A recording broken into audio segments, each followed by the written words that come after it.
Olá pessoal, tudo bem com vocês? Vamos começar agora a nossa 7ª aula do curso C.S. Lewis, escritor, filósofo e teólogo, oferecido por mim, professor Joás Mello, como requisito do meu doutorado, meu estágio de docência na FURG. Na aula de hoje, a gente vai estar tratando desse assunto aqui, vamos estar entrando no universo literário de C.S. Lewis, tratando do livro O Grande Divórcio.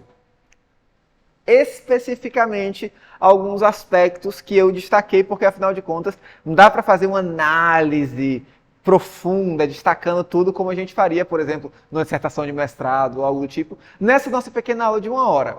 Então, nossos objetivos para essa aula são os seguintes. Eu quero dar ideias para vocês, para a gente discutir mais tarde na nossa reunião do Meet. O que vocês poderiam explorar desse texto, quem quiser fazer um trabalho sobre ele, um artigo, quem sabe até alguma ideia de pré-projeto, de pós-graduação e tudo mais, para quem já está pensando em fazer, e C.S. Lewis não tinha ideia. Pronto, aqui a intenção é que a gente possa explorar os aspectos desse texto para justamente aflorar ideias. E claro, vamos ter um resumão completo da obra, começando pelos seus antecedentes. Os antecedentes, basicamente, contar um pouquinho das fofocas que envolveram o lançamento de O Grande Divórcio, né, que também foi publicado no Brasil pela Thomas Nelson. Em 1946, esse livro foi lançado por Lewis.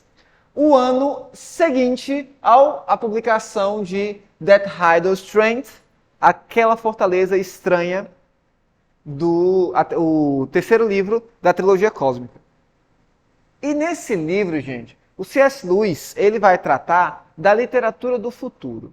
Essa literatura do futuro foi um termo que eu cunhei, porque em seus escritos, ali, quando ele vai falar sobre experimentos em crítica literária, experimento em crítica literária, entre outros, ensaios selecionados, ele vai estar tratando da literatura do passado. Olha essa citação que interessante. Uma familiaridade com a literatura do passado proporciona aos leitores um ponto de vista que lhes dá distanciamento crítico em relação à sua própria época. Ou seja, quando a gente lida com literatura do passado, a gente vai estar aprendendo coisas sobre o passado, sobre aquela época, e dessa forma a gente se distancia do aprendizado que a gente poderia ter na nossa época. Então, como a literatura é esses outros óculos que a gente coloca para ver melhor o mundo em si, se eu olho para o passado, eu vou entender melhor o mundo do passado. Só que o meu presente vai ficar ainda estagnado e estático. Por isso que ele vai desenvolver essa literatura do futuro, que é uma literatura do seu tempo, escrita para pessoas do seu tempo e não mais do passado.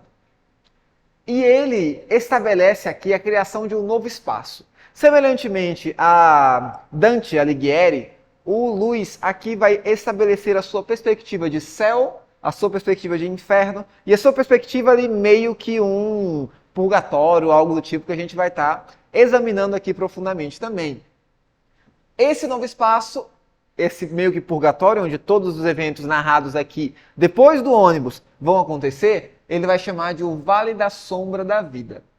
Ele já criou Malacandra, que é a trilogia cósmica, o volume 1, Out of Silent Planet, Perelandra, que é outro planeta que ele também desenvolve muito bem no volume 2 da trilogia cósmica, e Nárnia, enfim, nas Crônicas de Nárnia. E aqui ele vai desenvolver, só que Nárnia ainda não tinha sido publicado.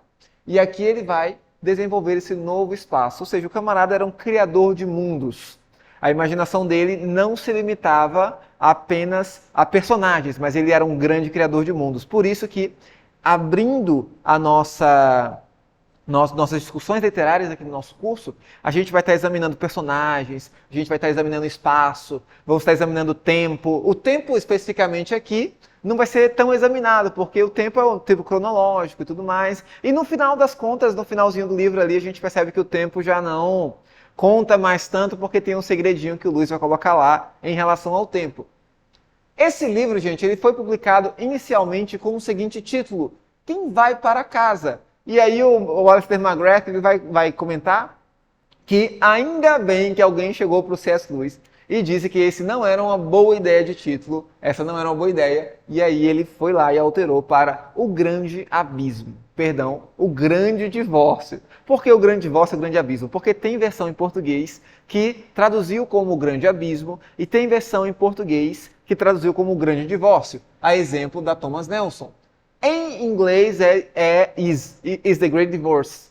É o grande divórcio mesmo.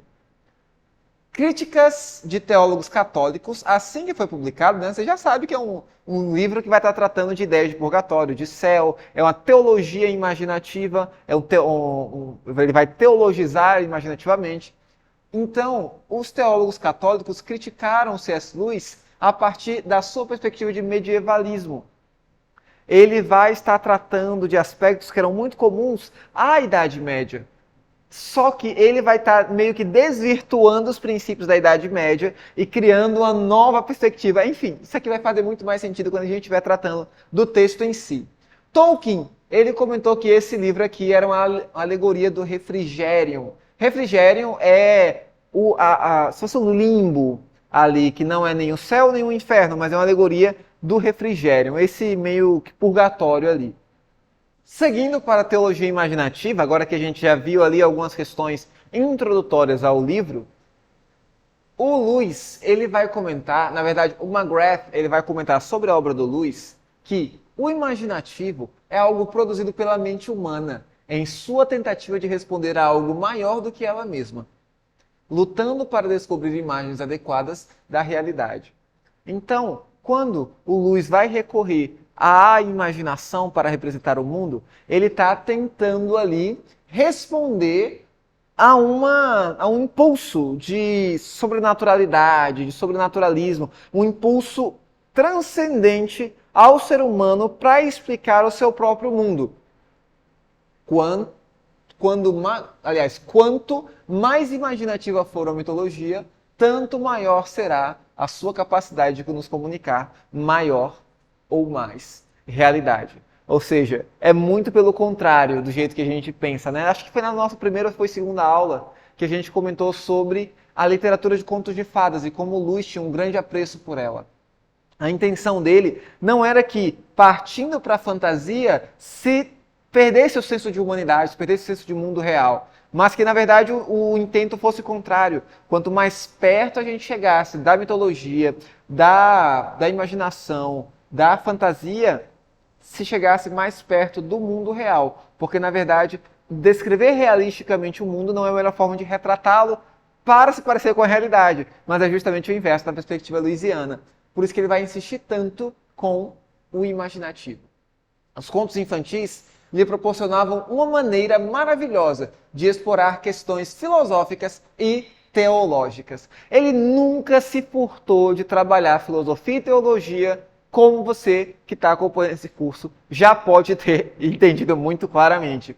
Mas ele trabalhava de uma forma imaginativamente. A sua teologia era entretecida com imaginação. Ele não era um teólogo expositor, mas um teólogo indireto em seus ensaios e um teólogo imaginativo em sua literatura.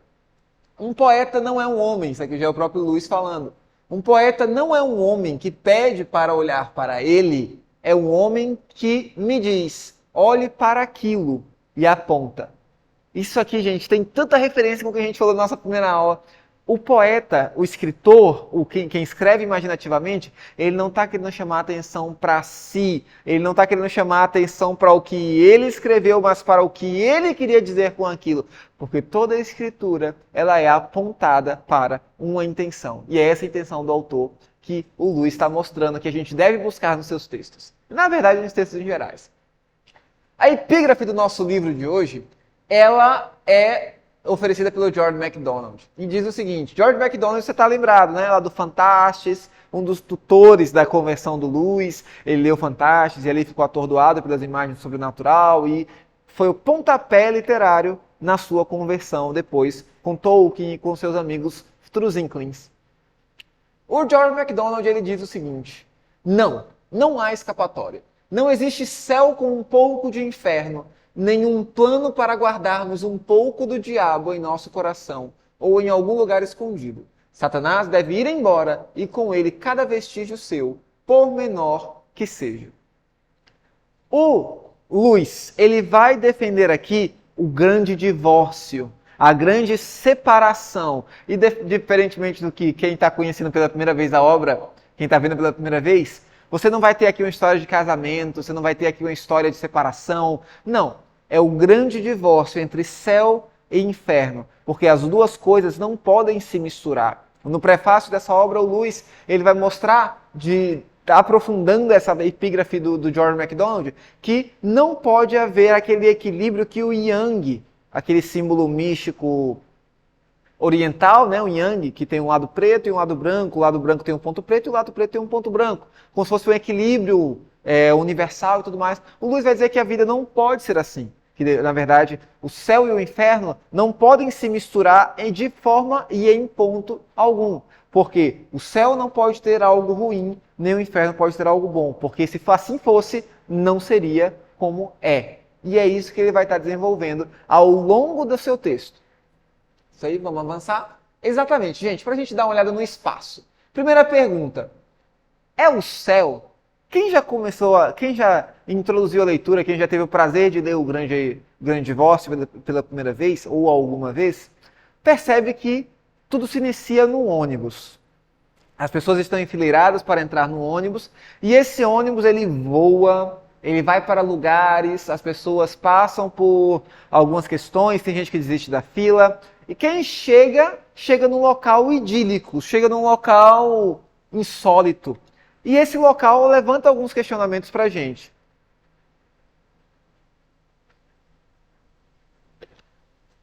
Seria esse lugar o céu? Essa pergunta ela é respondida imediatamente.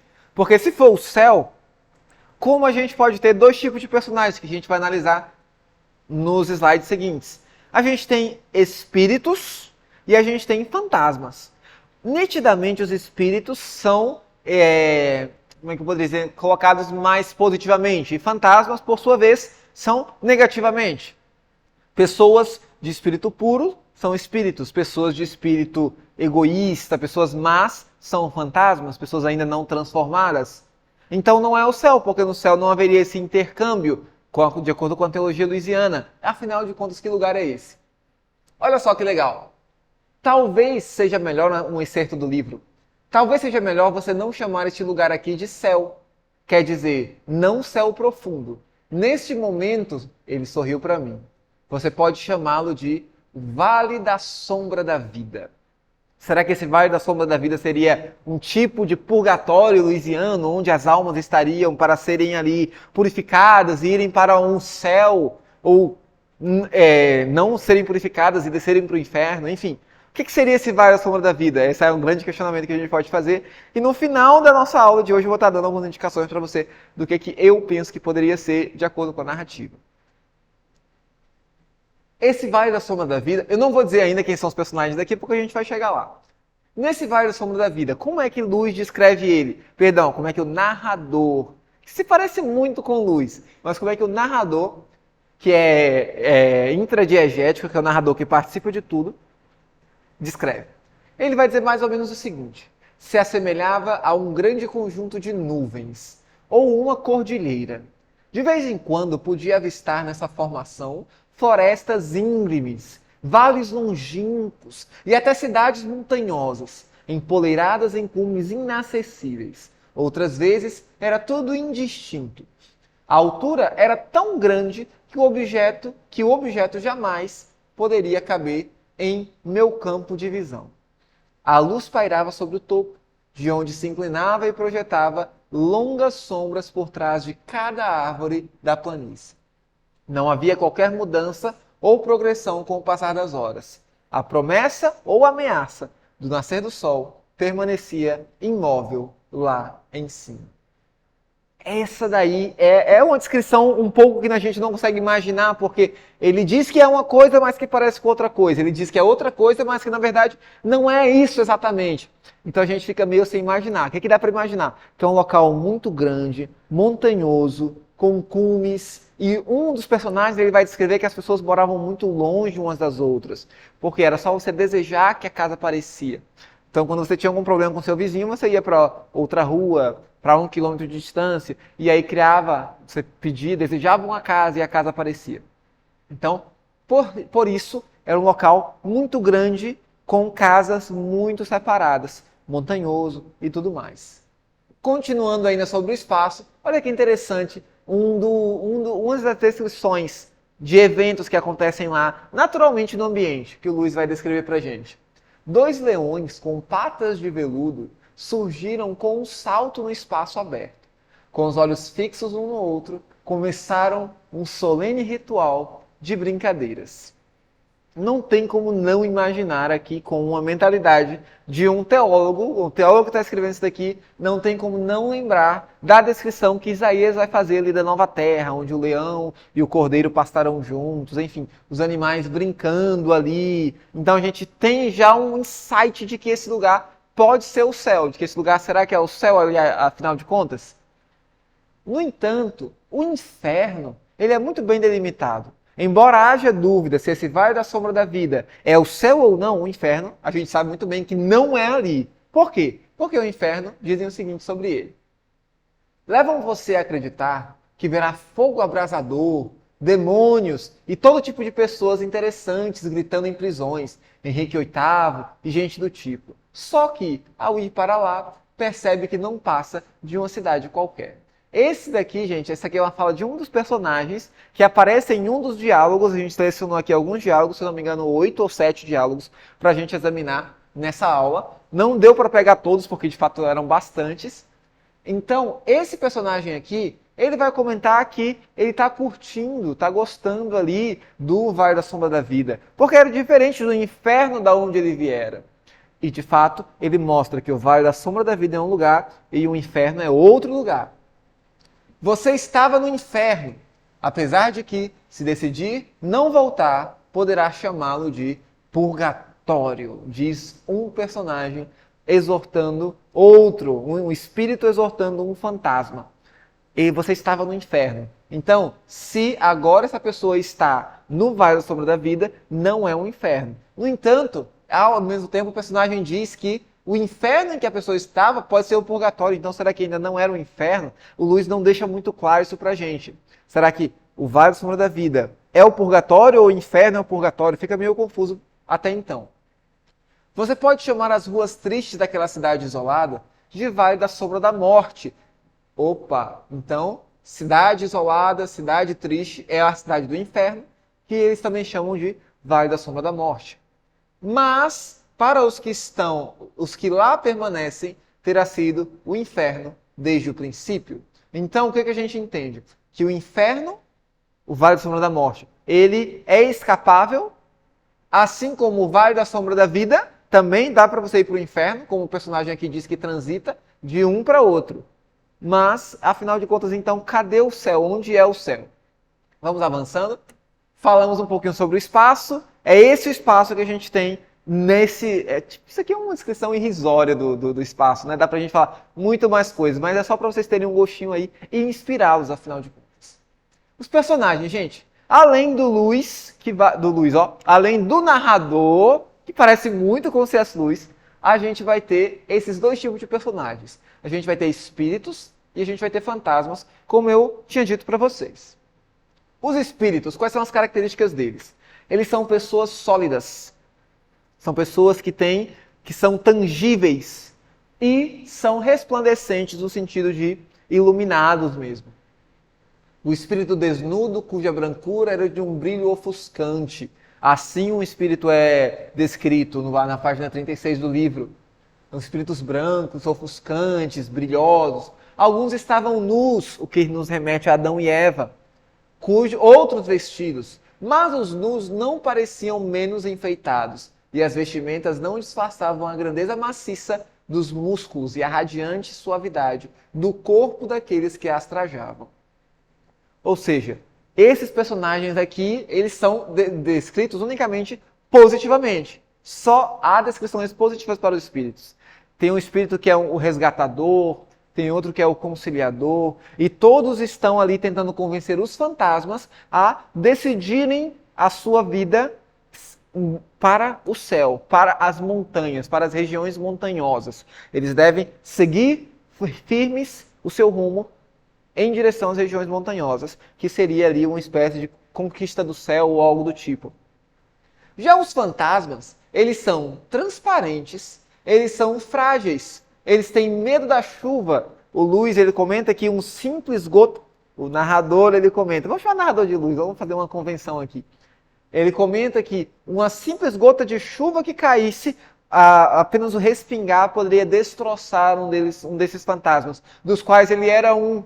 Ele se vê na narrativa como um fantasma. Porque ele chegou através do ônibus também, junto com os outros fantasmas, além dos outros que já habitavam na Terra lá. As flores eram pesadas. Ao chegar na Terra, ele vai tentar arrancar um lírio, se eu não me engano. E ele vai dizer que fez toda a sua força, mas a única coisa que conseguiu foi levantá-lo um pouco, porque a sua aparência transparente, frágil e desforme, na verdade, era sofrível. Tem até interessante um episódio que ele vai tentar caminhar na água para ver se a densidade da água era maior do que a dele, e se ele conseguiria penetrar na água ou se caminharia sobre a água. Bem interessante.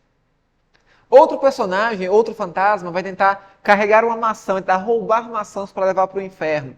E aí ele vai tentar roubar a maior quantidade de maçãs, não consegue. A maior maçã não consegue, uma maçã não consegue, a menor maçã. E essa menor maçã ele consegue fazendo um esforço hercúleo para carregá-la, mas na verdade ele desiste porque não dá. Olha essa passagem. A grama, dura como um diamante para meus pés, não substanciais, levou-me a sentir como se caminhasse sobre as pedras laminadas, sofredores como as da sereia de Hans Andersen. E aí uma referência aqui de altíssima qualidade de contos de fadas. Caso você conheça a Pequena Sereia do Walt Disney, ela foi inspirada na sereia do Hans Christian Andersen, mas a sereia do Andersen, ela não tem um final feliz, diferente da do Walt Disney. Na verdade, quando ela tem a sua cauda convertida em pernas, o Andersen descreve que cada toque que o pé dela dava no chão era como se 1.000.000 de agulhas ou algo do tipo, sem exagero, e estivesse penetrando os seus pés. É uma dor muito intensa e no final de contas ela nem consegue ficar com o camarada que ela estava interessado. Então, o Luiz nos dá essa aflição mental a partir dessa comparação aí mágica, uma das muitas comparações que ele faz nesse livro, esses paralelos entre autores são fenomenais. Diálogo. Exatamente. Diálogo 1. Vamos para o nosso primeiro diálogo. O chefe e o assassino. Fui eu que dei os nomes, tá, gente? Nossos diálogos, eles não vão estar necessariamente em ordem cronológica, mas eu tentei organizá-los tematicamente. E essa diálogo 1, diálogo 2, diálogo 3 é unicamente o meu critério. Não estou seguindo os capítulos do livro. É só para ficar claro e ficar bem didático a nossa aula. Mas eu encorajo você super a analisar e ler o livro por você mesmo. Gente, é interessante que existe muito pouca ênfase em nomes. Muitos personagens vão ser retratados como o espírito, o outro, o fantasma, o homem, a mulher, espírito e fantasma ainda. Os personagens poucos têm nomes. Se eu não me engano, só um dos diálogos que as 3 pessoas envolvidas vão ter nomes. Os outros apenas 2, os outros apenas uma, porque o foco não está em nomes, porque lembra, teologia imaginativa, a literatura que se relaciona com o mundo, eu não quero dar um nome para o personagem porque ele pode ser até mesmo você. Então, se eu não dou um nome, você pode se reconhecer mais facilmente, e não como uma terceira pessoa. Sem ênfase em nomes, você parece bastante satisfeito consigo mesmo, mas eu pergunto, e o coitado do Jack? Esse diálogo, gente, é um diálogo entre um espírito sempre e um fantasma. O espírito havia assassinado o Jack em sua vida terrestre, ou algo do tipo. Algo do tipo, mas sua vida terrestre mesmo. Em sua vida terrestre, esse espírito, que agora é um espírito resplandecente no céu, havia assassinado um companheiro do fantasma em questão aqui, que faz essa acusação. Ah, agora você está aqui tudo bem, você está aqui tranquilo, mas e o coitado do Jack? Mesmo no Vale da Sombra da Vida, o fantasma não havia perdoado o assassino do Jack, que agora já era um espírito resplandecente. E olha o que acontece. Dei o melhor de mim, e aí ele vai se justificar em cima do assassino. Olha, você aí assassinou o Jack, mas eu dei o melhor de mim na vida. E agora eu sou um fantasma e você é um resplandecente? Durante toda a minha vida, dei o melhor de mim para todo mundo. Eu era esse tipo de pessoa. Nunca exigi nada que não fosse meu por direito. não peço nada além dos meus direitos. Esse camarada, ele estava dizendo, eu sempre fui uma pessoa justa. Na minha vida terrestre, eu sempre fiz o bem, eu sempre trabalhei, eu sempre joguei pelas regras. Portanto, eu quero meus direitos, eu quero herdar o céu, eu quero ser um resplandecente também. Você aí que assassinou o Jack, tá como resplandecente, por que eu não posso ser resplandecente também? Não recebi meus direitos, do contrário, não estaria aqui. Aqui já é a resposta do resplandecente. Ele vai dizer que assassinou o Jack, mas na verdade foi um erro que ele cometeu, que o fez despertar para a vida que estava levando. Portanto, ele se arrependeu de toda essa perspectiva, todo esse percurso que ele tinha seguido e se voltou para Cristo. Olha que interessante. Não recebi meus direitos também, entre parênteses aqui para a gente. Do contrário, não estaria aqui. Você também não receberá os seus. Obterá algo muito melhor. Não tenha medo. Peça pela caridade sacrificial. Tudo aqui funciona pelo pedido. E nada pode ser comprado. O resplandecente ele vai mostrar que unicamente a justiça que compra o céu não pode ser uma justiça humana. E aí lembra a teologia imaginativa aqui, pura teologia. A justiça que compra o céu não pode ser uma justiça humana. Porque se fosse, quem fez o bem não chegaria, quem fez o mal também não chegaria. Mas apenas pela caridade sacrificial que se chega. Então, é tudo pelo pedido, nada pela compra. É unicamente pela graça que se atinge o céu. Esse é um dos diálogos. Isso aí. E aqui ele vai comentar dos pecados invisíveis. Ele vai comentar que os piores pecados, o resplandecente falando, não fora a ter matado Jack. Porque o resplandecente diz, eu te havia matado no meu coração há muito tempo, com o ódio que eu nutria por você, eu não te suportava. E aí ele lembra, né, matar, ter ódio. Lembra que você não precisa matar alguém para matá-lo na sua mente. E aí é uma paráfrase de Cristo lá no Sermão da Montanha. Você que chama seu irmão de louco, você já o matou. Então, os pecados invisíveis também descredenciam a pessoa do céu. E o resplandecente ele vai alegar com isso que essa pessoa aqui não era boa. Embora ela tivesse dito que tinha feito os seus direitos, que tinha feito tudo o que devia, que tinha jogado pelas regras e tudo mais. Na verdade, ela não era uma boa pessoa. Por quê? Porque o coração estava cheio de impureza, porque estava cheio de inveja, cheio de ira, cheio de fúria. Portanto, nenhuma dessas duas pessoas se credenciavam para ir para o céu, ou para herdar o céu, senão pela caridade sacrificial. Esse é o diálogo 1. No diálogo 2, o perigo da teologia. Ele vai tratar aqui de um diálogo entre um resplandecente e um teólogo liberal. É importante que você tenha em mente nesse momento aquela nossa aula de background, de contexto histórico, onde a gente falou um pouquinho sobre, na verdade até com Carta de um Diabo Céu Aprendiz, a gente falou sobre Jesus histórico e tudo mais, esses teólogos naturalistas que tiram os milagres da Bíblia, que tiram o céu, tiram o inferno, e dizem que é tudo uma questão idealista, os idealizadores. O céu é um estado de espírito. É um camarada desse com quem a conversa aqui vai estar acontecendo. É óbvio agora que você não tinha razão, não é? Diz o espírito resplandecente para o fantasma. Ora, caro jovem, você começou a acreditar em um céu e inferno literais. Agora que você chegou aqui, no céu, na verdade você saiu do inferno literal, você já está acreditando? Você foi enviado para lá porque você é um apóstata. Você se achava uma pessoa ética, você se achava uma pessoa pura, se achava uma pessoa da teologia, mas você é um apóstata. Por quê? Você não acreditava em o céu e o inferno literais. Você acreditava que era tudo ideal, você acreditava que tudo que era um estado de espírito. Você pensava que Cristo, que a cruz, que toda essa questão sacrificial, pegando da conversa anterior, era apenas algo relativo, algo conto de fadas e tudo mais. Mas, na verdade, é o mito verdadeiro. Preguei meu famoso sermão, redefini cada capítulo. Isso aqui é o fantasma, ele comentando que quando ele começou a estudar bastante a teologia liberal, ele vai reformar a sua igreja. E aí ele prega o sermão que ficou famoso. Redefine cada capítulo do seu livro. Assumi todos os riscos. Ele está dizendo, gente, eu preguei. Gente barra espírito, né? Espírito, eu preguei, eu falei de Jesus, eu assumi todos os riscos de defender a minha opinião, eu fui sincero defendendo a minha opinião. Quais riscos? Responde o resplandecente. Que outro fim isso tudo teria, senão o que realmente teve? Popularidade, venda de livros, diversos convites e finalmente um bispado.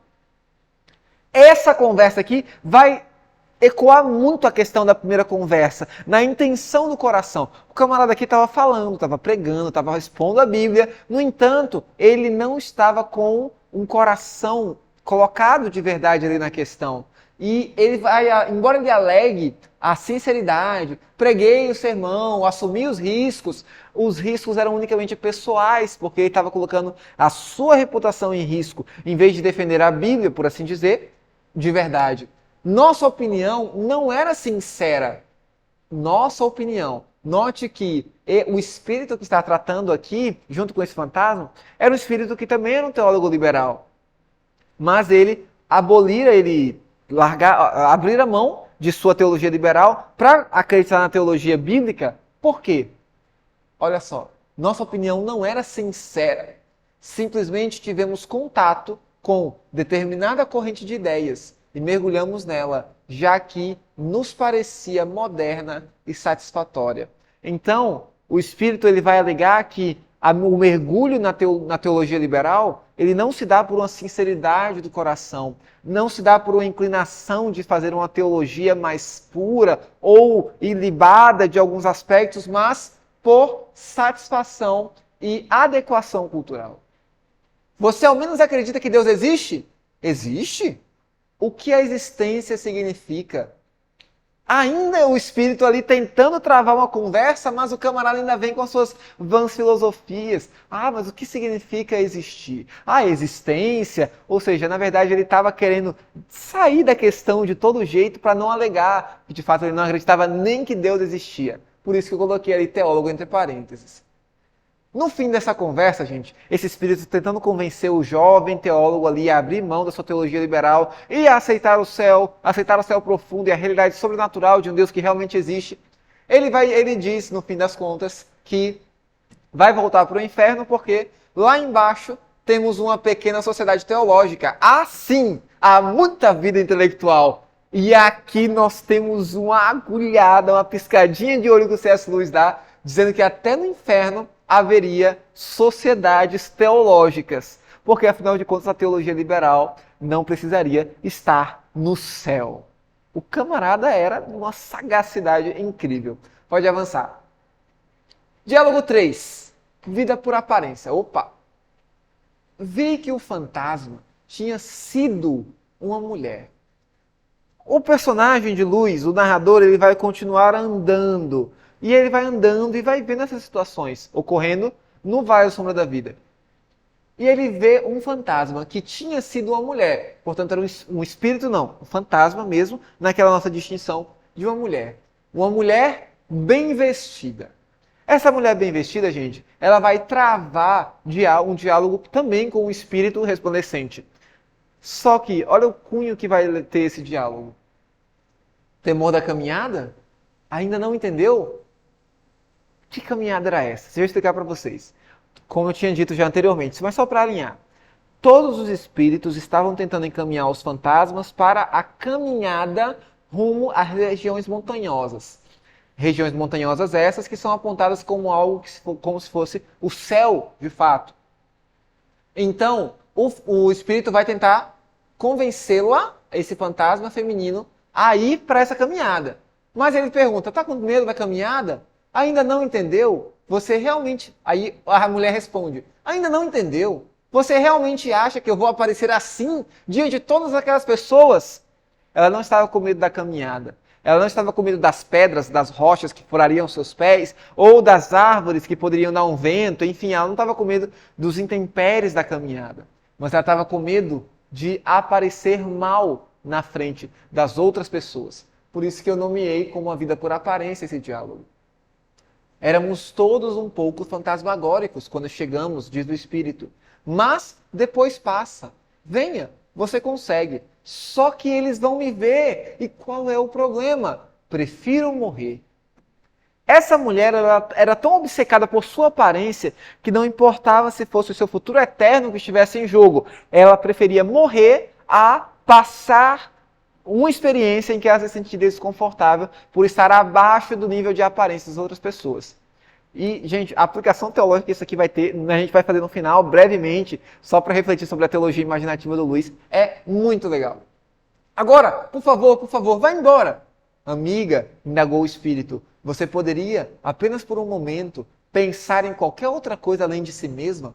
Já lhe dei minha resposta, retrucou friamente o fantasma, ainda que com lágrimas. A mulher, ela abre mão da caminhada para o céu. Não pa... Gente, isso aqui, o tanto de intertexto que isso aqui tem, isso aqui nos lembra muito o Peregrino de John Bunyan, nos lembra muito Enfim, tem muito intertexto aqui. A mulher, ela abandona a caminhada para o céu que cristão vai fazer, né, no Peregrino, por causa da sua aparência. Ela não queria que as pessoas bem vestidas de lá a vissem do jeito que ela estava. A aparência que era como se fosse um deus para ela. Ela endeusava-se através da aparência. Avançando. Exatamente. Até que, em sua caminhada, o C.S. Lewis, o narrador, muito próximo do C.S. Lewis novamente, ele vai encontrar com o George MacDonald. Ele vai encontrar, sim, com exatamente o George MacDonald. O Lewis transformou o MacDonald em um personagem que aparece lá com a função de professor. Ele é quem vai responder os mistérios do Vale da Sombra da Vida para o Lewis. Então é aqui que a narrativa vai ter a sua chave hermenêutica. A gente vai entender o que significa isso, o que significa isso? Será que é o céu? Será que é o inferno? Será que existe purgatório? Quem vai explicar é o professor, o MacDonald. Porque anjo é o personagem da literatura que tem a função de explicar, é quem conta a moral da história, é quem explica como o mundo funciona. Então não é um anjo de fato, um anjo literal, mas é o anjo que explica para o leitor, principalmente, e aí para o narrador, que também participa, com a descoberta junto com o leitor, de toda essa dinâmica que está acontecendo lá. Quando o Lewis, vamos chamar o narrador de Lewis, né? Já combinei com vocês, identifica o George MacDonald, ele começa uma conversa sobre o personagem de Fantastes. Olha, eu li seu livro Fantastes, eu reconheci o senhor e tudo mais. Mas o MacDonald ele vai dizer, meu filho, eu já tive muitas conversas dessas. Vamos falar de outras coisas? E aí começa assim a história em questão. Explicações. Se é possível transitar do inferno para o Vale da Sombra da Vida, então o juízo não é final? Existe mesmo uma saída do inferno para o céu? Depende da maneira, responde o MacDonald. Como você usa as palavras. Se deixarem a cidade cinzenta para trás, cidade cinzenta, o espaço do inferno. Se os fantasmas deixarem a cidade cinzenta para trás, não terá sido o inferno. E aí você lembra daquela citação que eu coloquei lá no começo, terá sido o purgatório. Então, o MacDonald, explicando a teologia imaginativa do Lewis, ele vai explicar que o inferno não é um local estático, mas é um local em que se pode transitar. E se transitando, ele deixa de ser inferno. Ele passa a ser um estágio médio que é chamado aqui de purgatório. Portanto, se você sai do inferno, se esse fantasma sai do inferno e habita em definitivo no Vale da Sombra da Morte, esse inferno não era um inferno. E aí só desperta mais ainda mais questionamentos. Quando o sol nascer aqui, olha que interessante, gente, essa expressão quando o sol nascer, o sol, como a gente viu no espaço, né, na nossa narrativa de espaço, no nosso análise do espaço, ele está num constante ameaça, numa ameaça de nascer. Quando o sol nascer aqui e o pôr do sol lá embaixo se transformar em escuridão, os benditos dirão, nunca vivemos em outro lugar, senão no céu, enquanto os perdidos lamentarão, sempre estivemos no inferno, e ambos estarão dizendo a verdade. O MacDonald aqui, ele vai explicar de uma forma ainda um pouco bem alegórica, de um pouco bem metafórica, melhor dizendo, do que alegórica. Ele vai explicar que o nascimento do sol seria o que o Lewis chama de juízo final. até que o sol nasça, até que o martelo seja batido para o destino de todos os seres humanos, com o seu livre-arbítrio, ele vai alegar a possibilidade de você transitar, abre a visão para o livre-arbítrio. Quando o sol nascer e o pôr do sol, ou seja, o sol da justiça, por assim dizer, usando a linguagem bíblica, nasce e lá embaixo se põe. Então, os salvos que estão aqui, os benditos dirão, aqui onde? Então, o vale da sombra da vida, ele pode ser o céu para os que são benditos, para os espíritos, o vale da sombra da vida é o céu. Mas para os fantasmas, é apenas um vale que você pode chegar no céu. Então, é uma forma intermediária que também pode ser a forma final. Não sei se ficou muito claro, mas também não fica muito claro na narrativa. Avançando, exatamente. E ele vai iniciar um diálogo quarto com, dessa vez de fato, o MacDonald. Existe uma escolha real após a morte? Os meus amigos católicos ficariam surpresos, pois para eles, e aí você já vai entender a crítica dos católicos lá, que eu falei na introdução do vídeo. Para eles, as almas do purgatório já estão salvas. Mas os meus amigos protestantes não ficariam muito felizes, pois dizem que a árvore permanece do jeito que caiu. E aí o MacDonald responde, talvez ambos estejam certos. Ou seja, se ambos estão certos, na verdade não há muita objetividade na questão. O papel que o MacDonald vai fazer aqui, gente, ele é mais reflexivo do que taxativo. O MacDonald, como personagem da narrativa louisiana, ele vai estar aqui para explicar o que está acontecendo, mais do que explicar uma teologia. Então a gente vai ver no final da narrativa como isso vai ficar muito claro a função dele aqui. Mas ele não está fazendo uma teologia sistemática. Não dá para a gente pegar esses trechos e dizer que o Luiz acreditava assim, assim, assim, assim, só por causa desses trechos. Porque, como vocês podem ver, uma coisa pode ser uma coisa, mas também pode ser outra coisa. Talvez ambos estejam certos. Então a ideia é unicamente da fluidez da narrativa por enquanto. Perguntei por que o povo sólido, os espíritos, exatamente. Perguntei por que o povo sólido, já que esse povo era pleno de amor, não descia ao inferno para resgatar os fantasmas. As primeiras são aquelas que dizem adeus. Ah, sim. Deixa eu explicar isso daqui. O Luiz, como a gente combinou, ele pergunta pro MacDonald isso daí. Ele vai dizer, mas se o povo sólido é tão bom, se eles amam tantos espíritos, que querem tanto convencê-los a ficar aqui, para que seja o céu para eles, por que eles não vão lá no inferno e resgatam todo mundo? E aí o MacDonald vai explicar. As primeiras pessoas são aquelas que dizem, adeus, seja feita a tua vontade. Então, o povo sólido, eles olham para Deus e dizem, seja feita a tua vontade. No entanto, os fantasmas, eles são as outras, aquelas às quais Deus por fim diz, seja feita a tua vontade. Então, Deus não força a entrada de pessoas no céu, por quê? Porque Deus respeita a vontade das pessoas. E aquelas que terão a sua vontade, aquelas que rendem a sua vontade a Ele, são as que irão para o céu. É uma citação muito interessante e muito boa. Uma esposa por um marido, diálogo quinto. Vamos lá. Isso aí. A esposa do Robert. Ela também é uma pessoa que não tem nome. Mas olha, gente, esse daqui é um dos mais interessantes. Tem esse, na verdade, o do filho, que se não me engano é o próximo, é também muito legal. Mas esse aqui é o mais interessante. Dá até para dar boas risadas. Olha que interessante. Você não faz a... Deixa eu explicar aqui antes de ir para a citação. Tem um espírito, que é uma mulher, a Hilda, se eu não me engano, e tem a esposa do Robert, que é um fantasma. O Robert está no céu, é um espírito. Mas a Hilda vem fazer essa intermediação para que a mulher seja levada a conhecer, enfim, cresça e se torne sólida para conhecer o Robert, seu marido. A mulher do Robert, ela diz o seguinte, você não faz a menor ideia do que eu passei com seu querido Robert. A ingratidão. Foi eu quem fez dele um homem. Sacrifiquei toda a minha vida por ele. No final, qual foi a minha recompensa? Total e absoluto egoísmo. Não diga nada. Só escute. E, gente, o capítulo todo é essa mulher falando. O que ela fez pelo Robert. Mas, a priori, na verdade, pelo final, só pelo final, não diga nada, só escute, dá pra perceber que lá essa pessoa não era lá uma foxicheire. Olha o que ela fez. Os problemas que ela cita do Robert. A gente não... Tipo, por mim, a gente não analisaria só esse capítulo, mas eu tive que elencar pra botar tudo. O Robert, ele se contentava com o seu salário, que era um salário baixo. Ela não gostava disso. O Robert tinha amigos. Ela não gostava dos amigos do Robert.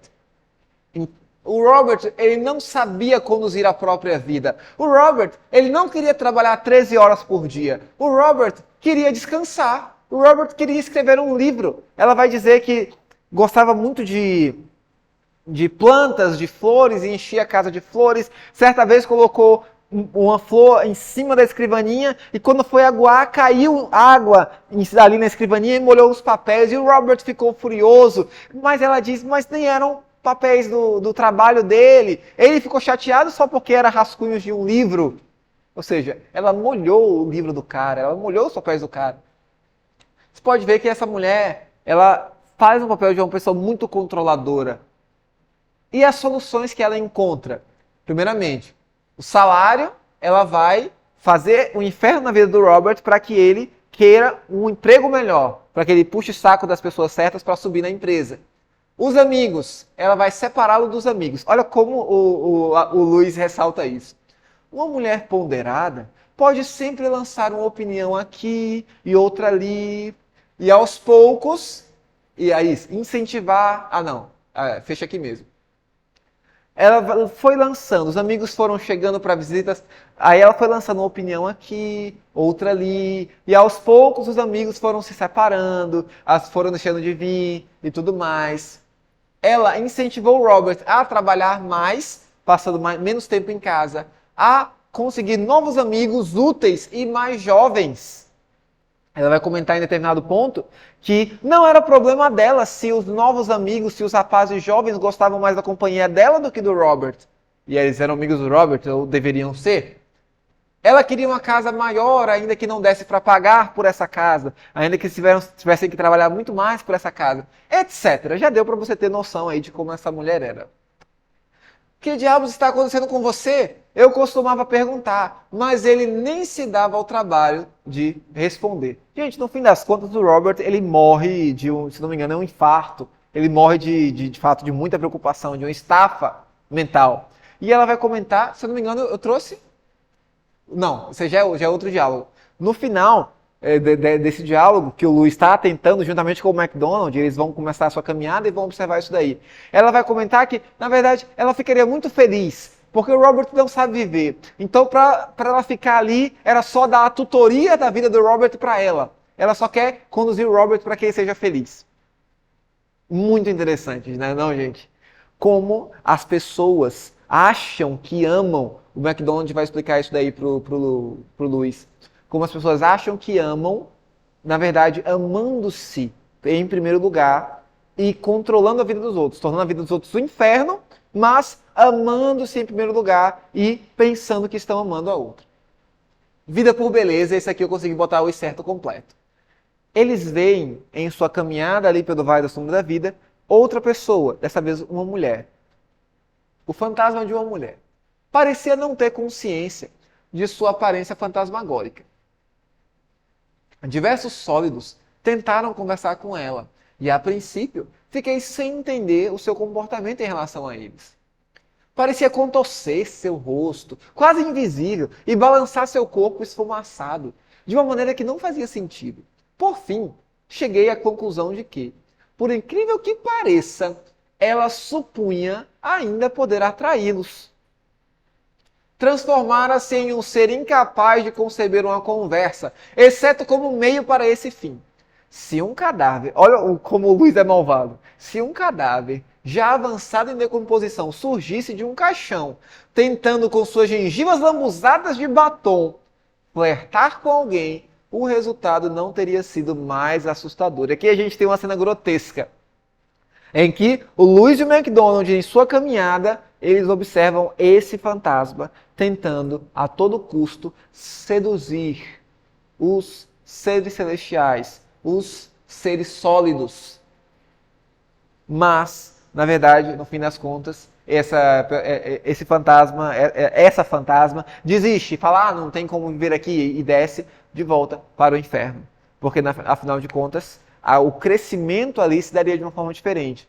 E a vida, o seu ídolo, o ídolo do seu coração, era a beleza e a tentação sexual que ela causava nas outras pessoas. Mas, na verdade, no céu não haveria espaço para isso. Avançando. Diálogo 7. A vida de uma mãe por um filho. Essa mãe era muito semelhante à esposa do Robert, que a gente viu ainda agora. É uma pessoa que exerce um controle doentio sobre a vida de outra. E, gente, é muito incrível como o Lewis consegue retratar situações que são talvez do teu cotidiano, do meu cotidiano, em forma de literatura, para que a gente possa aprender com isso. E lembra da literatura do futuro que eu coloquei no começo? Não é a literatura do passado, não, é do agora, é do presente, é do momento. Vamos lá. Só que esses três têm uns nomes, inclusive eu ressaltei aqui. Tem a Pam, que é a mãe, tem o Reginald, que deve ser o irmão dela, não fica muito claro isso. E é o especialista que vem fazer esse contato entre o Michael e ela. O Michael é o filho dela. Em breve lhe daremos uma forma sólida. Precisamos apenas da semente de um desejo por Deus para dar início ao processo. O Reginald, ele chega e a Pam já reage de forma bruta com ele. Você, mas eu esperava o Michael, eu esperava outra pessoa. Cadê meu filho? E aí o Reginald ele vai dizer, o espírito, né? A Pam é o fantasma, obviamente.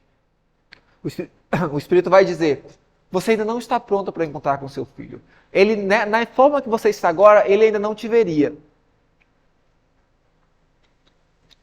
E ela brutalmente responde, mas se você está me vendo, como é que meu filho não me veria?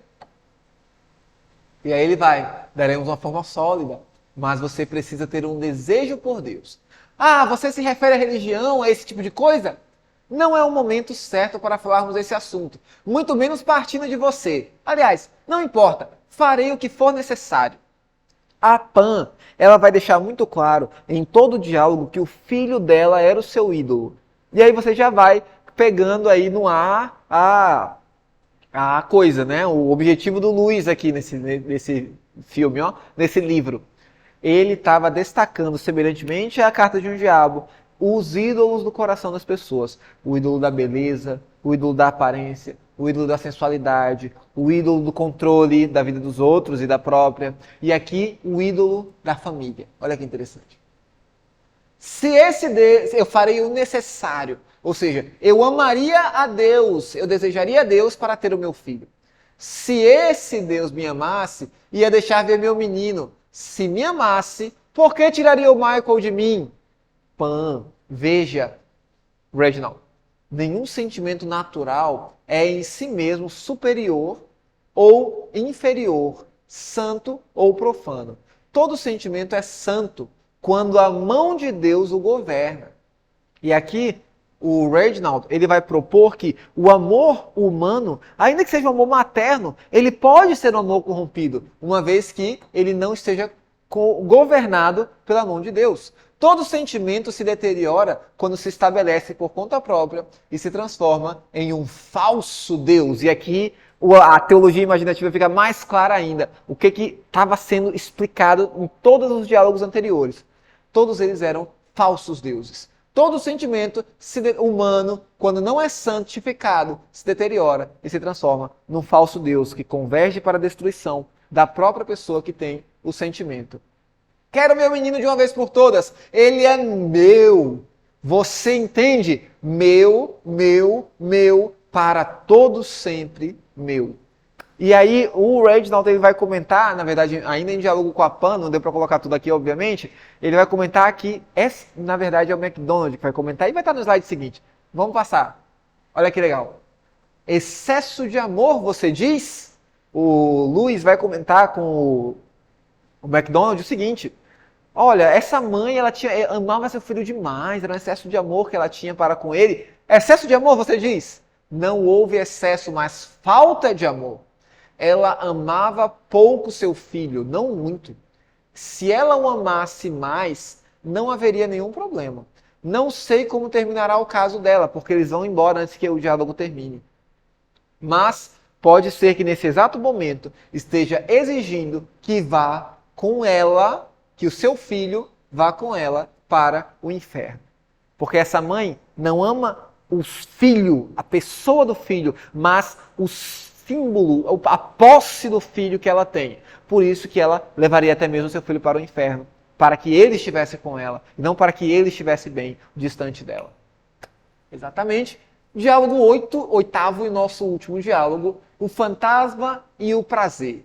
Gente, esse diálogo aqui, eu já tinha visto muitas vezes esse livro, mas eu nunca tinha entendido, até reler com muita calma esse diálogo. Porque a gente tem, inicialmente, um fantasma normal, mas esse fantasma ele tem um lagarto no seu ombro. Olha que interessante. Um fantasma que trazia algo no ombro. Apesar de ser insubstancial, como todos os fantasmas, também se diferenciava dos demais. Como uma fumaça, ou seja, perceba, já não é transparente, já não é em si, incolor, não. Como uma fumaça se distingue da outra. Alguns eram esbranquiçados, enquanto esse era escuro e oleoso. Trazia sobre seu ombro um pequeno lagarto vermelho, que torcia a cauda como um chicote e sussurrava ali ao ouvido. Gente, vermelho, chicote, já vai pegando aí a ideia, porque vamos tratar aqui do prazer de sensualidade, só que no espectro oposto da mulher fantasma lá que queria seduzir os caras. Olha que interessante. Disse a esse sujeito, continuou apontando para o lagarto, que se ele viesse, teria que ficar... Olha que interessante. Deixa eu explicar, deixa eu localizar vocês. Esse fantasma encontra-se com um ser, um espírito, né? E o espírito vai inquiri-lo. Ah, você já vai? E ele vai dizer, sim, eu disse a este sujeito, o lagarto, eu disse para o lagarto, que se ele viesse, teria que ficar quieto. E ele insistiu em vir. Claro que este não é um lugar para ele, já percebi. O problema é que ele não cala a boca e eu tenho que ir para casa. Quer que eu o silencie? Perguntou o espírito. E aqui o espírito ele vai oferecer-se para silenciar o lagarto que estava no ombro desse fantasma. E aí vai começar ali uma discussão entre eles. Porque ao mesmo tempo... Na verdade, passa o slide para mim. Deixa eu ver se eu coloquei aqui a citação. Isso. A próxima. Isso. A forma pela qual o espírito quer silenciar o lagarto não é fazendo silêncio, costurando a boca dele, algo do tipo. É matando-o, é queimando, é explodindo o lagarto com a luz que ele irradia. E aí começa um processo muito doloroso, porque o fantasma vai dizer, eu não sabia que você queria matá-lo e tudo mais. Ah, você deveria ter matado, então eu quero me livrar dele, mas você deveria ter matado sem que eu tivesse que escolher. E aí o espírito responde, não posso matá-lo contra a sua vontade, é impossível. Tenho a sua permissão. Então o réptil começou a falar tão alto com o fantasma, que até pude ouvir a conversa. Cuidado! Eu sei que agora não existem prazeres reais, apenas sonhos. Mas sonhos não são melhores do que nada? O lagarto que estava no ombro do fantasma vai fazer ali a sua última tentação para tentar salvar a própria vida. Eu sei que não tem prazeres reais, mas os sonhos ainda não são melhores. O homem aliás, isso aqui já é depois, né? Mesmo assim, mesmo sendo ali iludido, tentando ser tentado pelo lagarto, o homem diz que ele pode ser destruído. E o espírito então vem, destrói o lagarto, que se transforma, quase matando o fantasma de medo, por causa da sua luz, que se aproximou muito dele. Ele destrói o lagarto, que cai no chão e se transforma num cavalo branco, resplandecente, grande. E o homem, o espírito, aliás, o fantasma, ele agora se transforma num homem, se transforma num espírito também reluzente. E o homem recém-formado virou-se e deu algumas palmadas no pescoço do novo cavalo, que esfregou a ponta do focinho no corpo brilhante. O que era um fantasma e um lagarto, agora é um homem no seu cavalo resplandecente que vão cavalgar até as regiões montanhosas, até o céu de fato, entre aspas, porque o céu não fica bem claro o que é.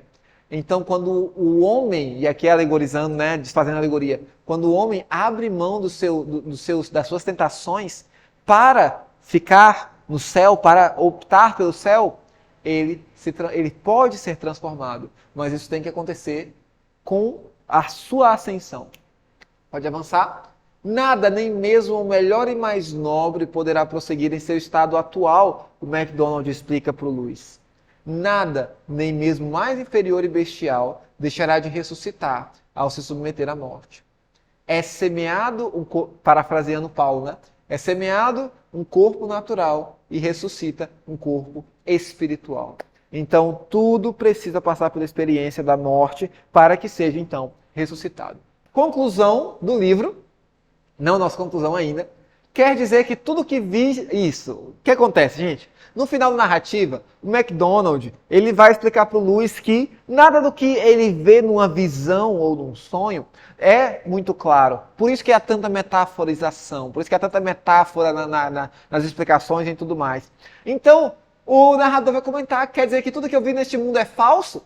Esses diálogos entre espíritos e fantasmas não passavam de uma imitação das escolhas que realmente foram feitas há muito tempo. Ou seja, aqui a alegoria é entregue. Por quê? Isso, é aqui embaixo, ó. Você viu as escolhas um pouco mais nitidamente do que aparecem na Terra. Então, as escolhas que a gente viu os espíritos fazendo, os fantasmas fazendo frente aos espíritos, são as mesmas que as pessoas fazem na Terra. Só que ele viu com mais nitidez. Então, aquele espaço dúbio, se era céu profundo, na verdade céu profundo mesmo, ou se era vale da sombra da vida, ou o que era, na verdade era uma alegoria da Terra, era uma imagem, era uma metáfora da Terra. As escolhas, espíritos fantasmas, eram metáforas da Terra, eram as escolhas que as pessoas fazem na Terra. E eu botei aqui em negrito, por quê? Nesse ponto eu discordo do Tolkien. O Tolkien vai ver ali uma alegoria do purgatório, uma visão do purgatório, mas o próprio texto, no final dele, vai explicar que, na verdade, é uma visão da Terra. É uma alegoria que parece ser o purgatório, mas, na verdade, estamos falando da Terra. Visto que a lente era mais clara. Então, reforçando aqui a questão da teologia imaginativa do Lewis. Na literatura, vemos as coisas com mais clareza, fica mais claro entender a vida, como o barco anda na literatura. Ainda assim, viu-as através dessa lente. Não peça de uma visão ou um sonho mais do que ela pode dar. Por isso que as questões ali, protestantes, católicos, e céu literal, aliás, e purgatório, ou se não há redenção depois da vida, como é que... Não, é um sonho. O sonho tem seu objetivo claro e seu fim definido. Então, gente, as perspectivas teológicas que são abordadas, ou que podem ser abordadas também num trabalho, nesse texto, eu destaquei as seguintes. As coisas boas são tornadas em ruins quando se tornam ídolos do coração, os falsos deuses. O amor materno, por exemplo, o amor conjugal. O universalismo, que eu não citei aqui, mas... O Lewis, ele vai falar que o MacDonald, mas você não era universalista, você não acreditava que todos seriam salvos? E o MacDonald vai dizer, não é bem assim. Então dá para trabalhar isso daí também. O céu figurado, qual é a figura do céu? Será que o céu é o céu profundo? É o céu que não é o vale da sombra da vida? Enfim, daria para trabalhar isso daí também. Uma crítica à teologia liberal, os teólogos que dessacralizam o texto, que naturalizam o texto, o tempo, na verdade, quando o Lewis vai tratar do tempo em que o Deus que se fez o menor para ir para o inferno, ali, a interpretação que ele dá daquele verso de Pedro, que ele desceu para subir, aliás, ele vai dizer que esse Deus, a pessoa de Jesus Cristo, vive no eterno presente, ali repetindo a perspectiva atemporal que ele tem de Deus, já expressa no cristianismo puro e simples. Somente o maior de todos pode se tornar pequeno, o suficiente para entrar no inferno. Pois, quanto mais elevada for uma coisa, mais baixo será capaz de descer. E aqui, ele nitidamente expressa sua crença no inferno literal e, ao mesmo tempo, vai mostrar aqui que Jesus, no caso aqui, é o maior de todos que pode transitar entre esses espaços. Céu ou terra? E aí é uma grande discussão, a gente pode tratar sobre isso na nossa reunião em seguida. Mas nesse diálogo ele vai mostrar que ele vai dar a entender a teologia do reino de graça, que é o reino que foi inaugurado, o reino de Deus. Jesus dizia, né? O reino de Deus será, o reino de Deus é. O reino de graça, que é o céu que já pode ser vivido aqui na terra, mas na verdade ele é distinto do céu que será o céu de fato, o céu empírico, o céu sobrenatural, que ocorreria quando o sol nascesse lá naquele mundo. Exatamente. Haverá sofrimento no céu? Dá pra gente destacar também, né? Será que realmente é aceitável? Enfim, é outra discussão aqui, mas a gente não vai poder se demorar muito nela. Eu posso explicar para vocês, a gente já está com o nosso horário ali fechando na nossa reunião do Meet. Mas, trocando em miúdos isso daqui, haverá sofrimento no céu? O Luiz, ele não vai entender por que uma das personagens, uma das celestiais, não sofre com a escolha que o seu amado faz de não ficar, mas de descer para o inferno. E aí o Luiz vai comentar com o McDonald, mas não é ruim que ela não sinta? E o McDonald vai dizer, não, você deve distinguir uma tristeza da outra. A tristeza de perder alguém com a felicidade do céu. A ação da compaixão viverá para sempre. O sentimento da compaixão, não. A ação, sim. O sentimento, não. O sentimento da compaixão é aquele do qual somos vítimas. A dor que leva pessoas a entregarem o que não deve ser entregue e a bajularem quando deveriam dizer a verdade. A compaixão que roubou muitas mulheres de sua virgindade e furtou muitos governantes de sua honestidade. Esse sentimento morrerá. A compaixão, ela será algo bom, mas ela não causará mais sofrimento às pessoas. Eu acho que é isso. E a paráfrase que eu vou deixar aqui para vocês, vou colocar na descrição do vídeo também, ele faz uma bela paráfrase já na conclusão do livro, do Salmo 91.